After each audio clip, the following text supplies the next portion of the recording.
अधिलघु उत्तरीय प्रश्न। Question number 1, वस्त्रों का मानव जीवन में महत्व बताइए। उत्तर, वस्त्रों का महत्व निम्नलिखित बिंदुओं से स्पष्ट किया जा सकता है। फर्स्ट, व्यक्ति वस्त्रों के द्वारा अपनी संपन्नता का प्रदर्शन कर सकता है। सेकंड, वस्त्र न केवल शरीर का आवरण प्रदान करते बल्कि सौंदर्य वृद्धि में भी सहायक होते हैं। नंबर 3, वस्त्र व्यक्तित्व को प्रभावित करते हैं। व्यक्ति के व्यक्तित्व को प्रभावशाली बनाने में भी वस्त्र महत्वपूर्ण भूमिका निभाते हैं। 4, कार्य से संबंधित कठिनाइयों से बचाव के लिए जैसे जल, ऊष्मा, ठंडक आदि से सुरक्षा करके मनुष्य अपनी कार्य क्षमता को बनाए रख सकता है अथवा उसमें वृद्धि कर सकता है। क्वेश्चन नंबर 2, वस्त्र विज्ञान के ज्ञान से गृहिणी को 2 लाभ बताइए। उत्तर, आजकल की युवतियाँ कल की गृहिणी होंगी, इसलिए उन्हें गृह विज्ञान का ज्ञान कराना नितांत आवश्यक है। इस ज्ञान के होने से युवतियों को वस्त्रों को खरीदारी, उनके प्रयोग, वस्त्रों के रखरखाव, वस्त्रों की धुलाई, सफाई आदि की जानकारी प्राप्त होगी और वस्त्रों के रखरखाव में किसी प्रकार की कठिनाई नहीं होगी। मिलावटी और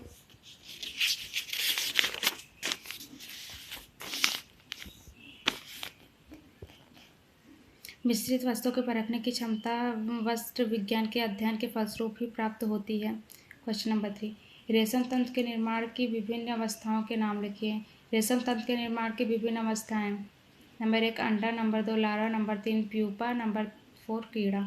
कृत्रिम तंतुओं के नाम लिखिए।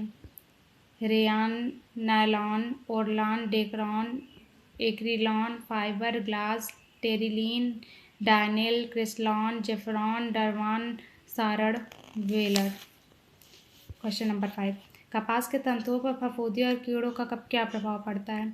कपास के तंतुओं को नमी अथवा सीलन युक्त स्थान पर रखने से उनमें फफूंदी लग जाती है, जिससे कपड़े गलकर नष्ट होने लगते हैं और वस्त्रों से दुर्गंध आने लगती है। क्वेश्चन नंबर 6, फाइब्रिन एवं सेरिलीन क्या है। फाइब्रिन, कोकून से जो रेशा खींच निकाला जाता है उसे फाइब्रिन कहते हैं। यह दोहरे धागे के रूप में होता है जो आपस में गोंदयुक्त पदार्थ सेरिसिन से जुड़ा होता है। सेरिसिन यह गोंद जैसा पदार्थ होता है जो रेशम के कीड़े के मुंह से निकलता है, जिससे दोहरा धागा आपस में सटा रहता है। क्वेश्चन नंबर 7, ड्राफ्टिंग का क्या महत्व समझाइए। ड्राफ्टिंग का महत्व निम्नलिखित है। ड्राफ्टिंग बनाने से पैटर्न बनाना आसान हो जाता है। ड्राफ्टिंग बनाते समय शरीर का नाप, सिलाई, कटाई हेतु स्थान आदि का ध्यान रखा जाता है, जिससे परिधान की फिटिंग सही आती है। यदि किसी प्रकार की गलती होती है तो उसे ड्राफ्टिंग करते समय सुधारा जा सकता है। ड्राफ्टिंग से वस्त्र की कटाई आसान हो जाती है। क्वेश्चन नंबर 8, विभिन्न प्रकार के रेयान का नाम लिखिए। नाइट्रोसेलुलोज रेयान, विस्कस रेयान, प्राइमोनियन rayon, acetate cellulose rayon. Question number 9, feed dog का सिलाई मशीन से क्या उपयोग है।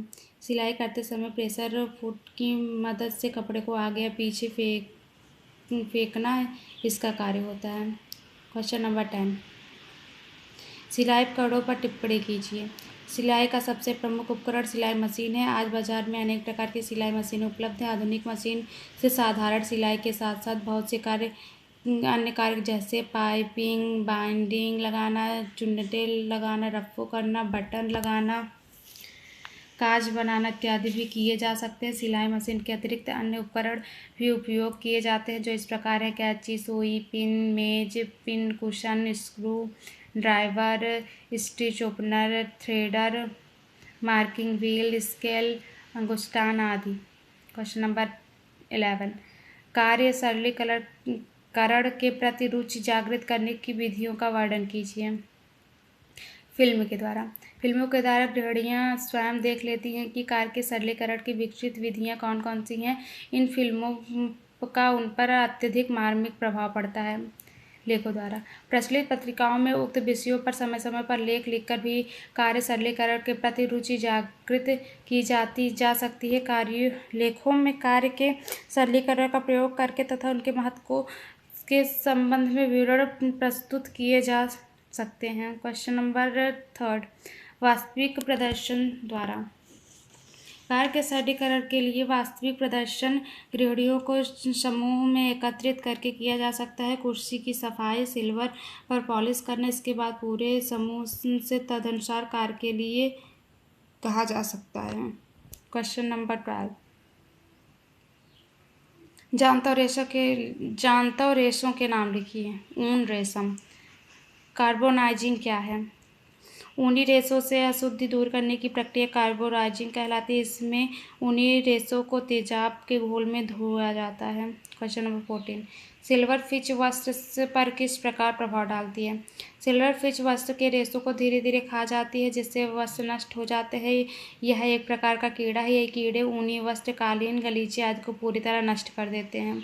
क्वेश्चन नंबर 15, मिश्रित वस्त्र समझाइए। भिन्न भिन्न रेशे को मिलाकर एक नए किस्म के रेशे का निर्माण किया जाता है। ये रेशे अत्यंत ही मजबूत, टिकाऊ, सुंदर, मुलायम और आरामदायक होते हैं। भिन्न भिन्न रेशों को मिलाकर जब वस्त्र का निर्माण किया जाता है तो इस प्रकार के वस्त्र को मिश्रित वस्त्र कहते हैं। इस प्रकार के वस्त्र में दोनों रेशों के सम्मिश्रण गुण समाहित हो जाते हैं, जैसे टेरिकॉट, टेरिवून, कॉट्सवूल आदि। आय के प्रकार। आय के 4 प्रकार हैं: मौद्रिक आय, वास्तविक आय, मानसिक आय, कुल आय।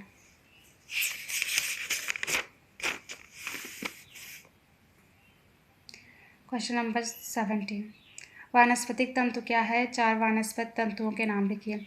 उन प्राकृतिक रेशों को जिन्हें वनस्पति जगत से प्राप्त किया जाता है वानस्पतिक तंतु कहते हैं। इन तंतुओं की रचना में मुख्य भाग सेल्यूलोज का होता है। सेल्यूलोज के अतिरिक्त इन तंतुओं की रचना में कार्बन, हाइड्रोजन व ऑक्सीजन का एक निश्चित प्रतिशत होता है।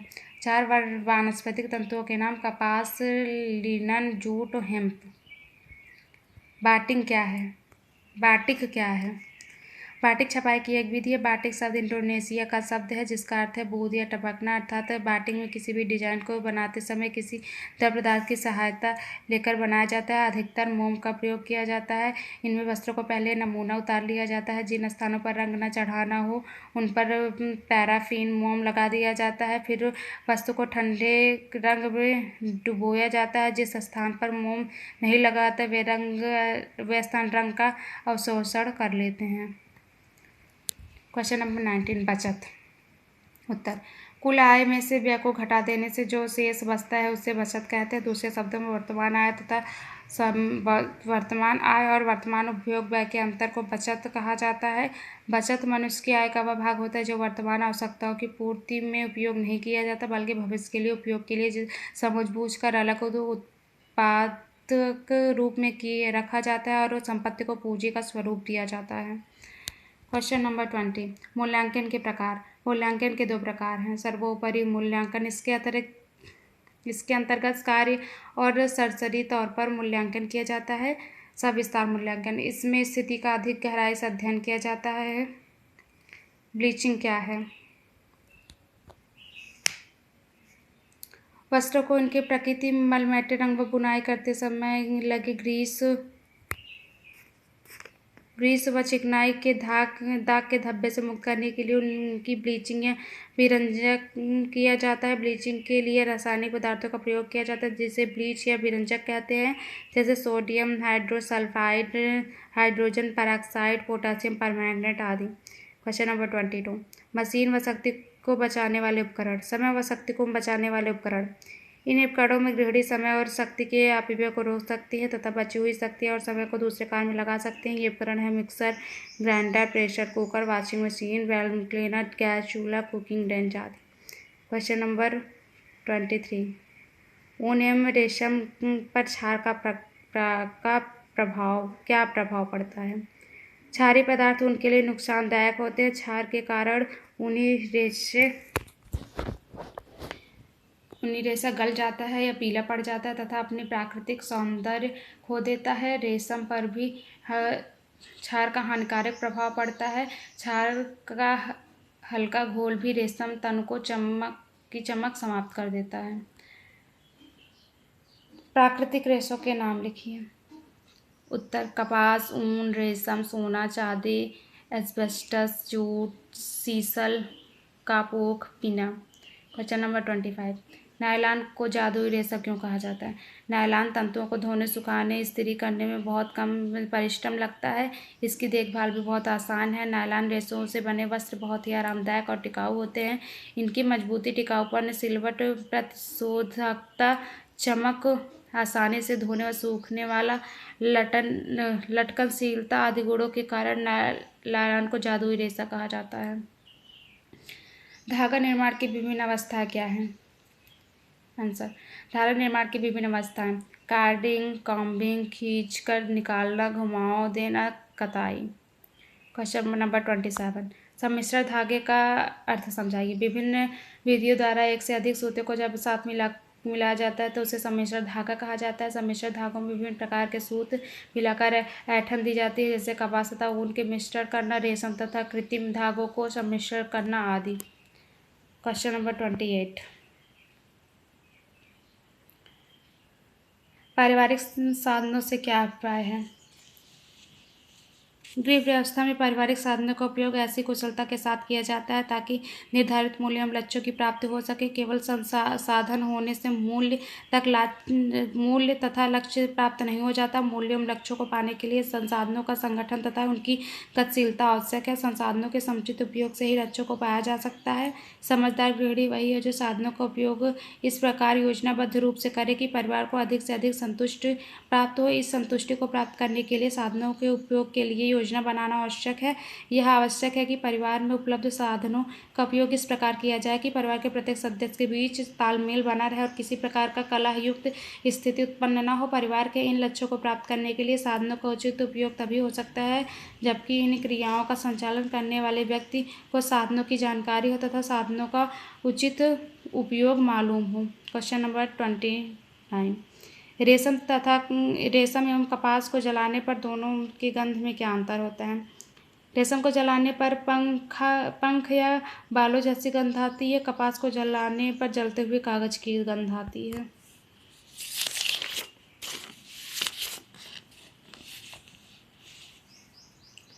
क्वेश्चन नंबर 30, कैलेंडरिंग क्या है? कैलेंडरिंग एक आधारभूत परिसज्जा है। यह प्रक्रिया ठीक उसी प्रकार की है जिस प्रकार हम घर पर वस्त्रों पर इस्त्री करते हैं। बड़े पैमाने पर इस्त्री करने की प्रक्रिया कैलेंडरिंग कहलाती है। इस प्रक्रिया में वस्त्रों में चमक आती है। क्वेश्चन नंबर 31, तने से प्राप्त होने वाली तंतु कौन से हैं? तने से प्राप्त होने वाले तंतुओं को बास्ट फाइबर भी कहा जाता है। इसके अंतर्गत linen, jute, hemp, ramie, sisal आदि आते हैं। क्वेश्चन नंबर 32, एस्बेस्टस तंतु की विशेषताएं बताइए। नंबर 1, यह खनिज तंतु है। नंबर 2, यह आघातवर्धनी होते हैं जिसे हथौड़े से पीटकर पतली चादरों के रूप में परिवर्तित किया जा सकता है। नंबर 3, यह तनु अज्वलनशील होते हैं। नंबर 4, इन तनुओं में अत्यधिक तन्यता होती है जिससे इनके पतले तार खींचे जा सकते हैं। नंबर 5, यह अग्निशामक वस्त्र बनाने में प्रयोग होते हैं। क्वेश्चन नंबर 33, द्वितीय श्रेणी के ऊन से आप क्या समझते हैं? द्वितीय श्रेणी का ऊन अधिकतर इंग्लैंड, आयरलैंड, स्कॉटलैंड तथा वेल्स आदि स्थानों से प्राप्त भेड़ों से प्राप्त किया जाता है। इन रेशों की लंबाई 2 से 4 सेंटीमीटर तक होती है। तनुओं में पर्याप्त सल्क व ऐंठन नहीं होती जिससे यह ऊन प्रथम श्रेणी के ऊन से कम अच्छा होता है। इन ऊन से जर्सी, स्वेटर आदि बनाए जाते हैं। क्वेश्चन नंबर 34, ड्राफ्टिंग तथा पैटर्न क्या है? ड्राफ्टिंग, कपड़ा सिकोड़ने की प्रक्रिया से मुक्त करने के पश्चात उस पर वस्त्र के अनुरूप ड्राफ्टिंग की जाती है। वस्त्र बनाने से पूर्व जब वस्त्र की रूपरेखा को कागज पर पेंसिल की सहायता से बनाया जाता है तो उसे ड्राफ्टिंग कहते हैं। ड्राफ्टिंग वस्त्र की नाप पर निर्भर करता है। पैटर्न ड्राफ्टिंग पर आधारित होता है। पैटर्न व शरीर के माप मध्य का मुख्य अंतर आसानी शब्द जिसका अर्थ है शारीरिक कार्य जैसे चलने व अंगों की गति देखकर कार्य में आसानी हो। परिधान के अनुरूप ही आसानी वस्त्रों में कम या अधिक रखी जाती है। क्वेश्चन नंबर 35, सिकुड़न का क्या तात्पर्य है? निर्माण के समय वस्त्र पर अत्यधिक खिंचा हुआ तनाव पड़ता है कारण वे बेढंगपन से फैल जाते हैं। यदि इन्हें इसी तरह रहने दिया जाए तो यह धुलने पर बाद में असली नाप से छोटे हो जाते हैं जिसे सिकुड़न कहते हैं। क्वेश्चन नंबर 36, प्रथम श्रेणी का ऊन किस प्रकार के ऊन को कहते हैं? प्रथम श्रेणी का ऊन मेरिनो जात के भेड़ से प्राप्त किया जाता है। इससे रेशे की लंबाई 1 से 5 सेंटीमीटर तक होती है। इसके रेशे पर्याप्त मजबूत, उत्तम व लचीले होते हैं। इस ऊन में सल्कों की संख्या प्रति इंच 1000 तक होती है जो श्रेष्ठ ऊन का परिचायक है। क्वेश्चन नंबर 37, एंटी फीलिंग से आप क्या समझते हैं? वस्त्रों पर उभरे हुए रेशे के छोटे छोटे गुच्छे को फिल कहते हैं। यह एक प्रकार का वस्त्र दोष है। एंटी फीलिंग एक परिसज्जा है जिसमें वस्त्र पर उभरे हुए रेशों के गुच्छे को हटाया जाता है। एंटी फीलिंग परिसज्जा में सीयरिंग, ब्रासिंग एवं साइजिंग क्रियाएं की जाती हैं। वस्त्र को 2 ब्रश लगे रोलरों के बीच से गुजारा जाता है जिससे छोटे छोटे रेशे कट जाते हैं और ब्रश से झड़ भी जाते हैं। इस काम के लिए ब्लेड व ब्रश मशीन में फिट रहते हैं। क्वेश्चन नंबर 38, फिलामेंट की परिभाषा दीजिए। फिलामेंट सूत बाहर निकले हुए लंबे बिना टूटे हुए धागे से बनता है और उन्हें आपस में जोड़े रखने हो तो थोड़ी मात्रा में ऐंठन दी जाती है। फिलामेंट तंतु अविरल लंबाई के होते हैं जिनकी गणना मीटरों में की जाती है। क्वेश्चन नंबर 39, गिनिंग क्या है? यह वह प्रक्रिया है जिसमें बिलोनों को कपास से अलग कर दिया जाता है। यह काम बड़ी बड़ी दांतेदार आरी लगी मशीन से किया जाता है।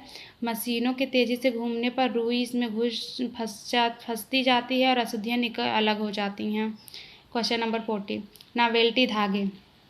उत्तर, नावेल्टी धागों को फैंसी धागे भी कहा जाता है। यह धागे सजावट वाले वस्त्रों पर प्रयुक्त होते हैं। नावेल्टी धागे निम्न प्रकार के होते हैं: स्पाइरल धागा, रेटिन धागा, फ्लेक धागा, लूप धागा, स्लब धागा, टेक्सचर्ड धागा, ग्रेंटेल धागा, स्टिच धागा। Question number 41, carding. उत्तर, तंतु अपने मौलिक अवस्था में प्रायः उलझे हुए अशुद्धियों से भरपूर होते हैं। कार्डिंग की प्रक्रिया द्वारा इन अशुद्धियों को अलग करके इन तंतुओं को सुलझाया जाता है और उन्हें सीधे एवं समानांतर किया जाता है। क्वेश्चन नंबर 42, कताई से आपका क्या अभिप्राय है? संक्षेप में इसका इतिहास बताइए। वस्त्र निर्माण की पहली प्रक्रिया में तंतु की कताई की जाती है। तंतु विशेष रूप से प्राकृतिक तंतु नन्हे नन्हे टुकड़ों के रूप में रहते हैं। इन्हें एक दूसरे के पास रखते हुए आपस में बांट लिया जाता है। बटाई की क्रिया जैसे जैसे आगे बढ़ती है धागा तैयार होता जाता है। अपक्व सामग्री में धागा खींचने, बटाई व धागा काटकर तैयार करने की क्रियाएं समकालीन रूप से चलने वाली क्रियाएं हैं। इन क्रियाओं के फलस्वरूप प्राप्त धागे को ताने व बाने के रूप में गूंथकर वस्त्र का निर्माण किया जाता है। कताई का इतिहास। प्रारंभ में सूत का कताई का कार्य बिना किसी यंत्र का प्रयोग किए केवल हाथों द्वारा किया जाता था। धागा बनाने से पूर्व मनुष्य हरी लंबी घासों या लताओं को बांटकर कई वस्तुओं जैसे टोकरी, रस्सी व चटाई आदि बनाया करते थे। धीरे धीरे इसी अनुभव का प्रयोग करके उन्हें वस्त्र बनाने की प्रेरणा मिली। इस प्रकार